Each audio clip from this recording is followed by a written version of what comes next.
அங்கண் மாஞாலத்தரசர் அபிமான பங்கமாய் வந்து நின் பள்ளிக்கட்டில் கீழே செங்கமிருப்பார் போல் வந்து தலை பெய்தோம் கிங்கிணிவாய் செய்த தாமரை பூ போலே செங்கண் சிரிச்சிறிதே எம்மேல் விழியாவோ திங்களும் ஆதித்தியனும் எழுந்தாற்போல் அங்கனிரண்டும் கொண்டு எங்கள் மேல் நோக்குதியேல் எங்கள் మేల్ శాపమిజిందెలోరెంబావాయ్.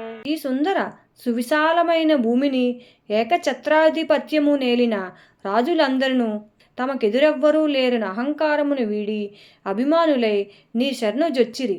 శరణాగతిని చేయుచు నీ సింహాసనము క్రింద గుంపు గుంపులుగా చేరినట్లు మేమును అనన్య ప్రయోజనములైన వారి వలె నీ శరణుజొచ్చినాము. మాకు నీవు తక్క వేరు దిక్కులేరు స్వామి. చిరుమువ్వలు నోళ్లు తెరచినట్లుగాను సగము విరిసిన తామరపూలు వలెను మెల్లమెల్లగా విప్పారిన నీ సుందర నేత్రాల నుంచి జాలువారు వాత్సల్య కరుణారస దృక్కులను మాపై ప్రసరింపజిమ్ము.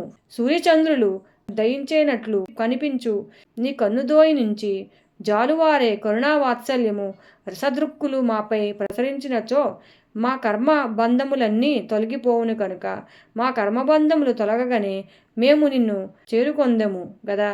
ఈ వ్రతమునకు పొందవలసిన ఫలము కూడా ఇదియే గదా అని ఆండాళ్ తల్లి కర్మబంధము తొలగితే ముక్తి లభిస్తుందని తెలియజేస్తుంది.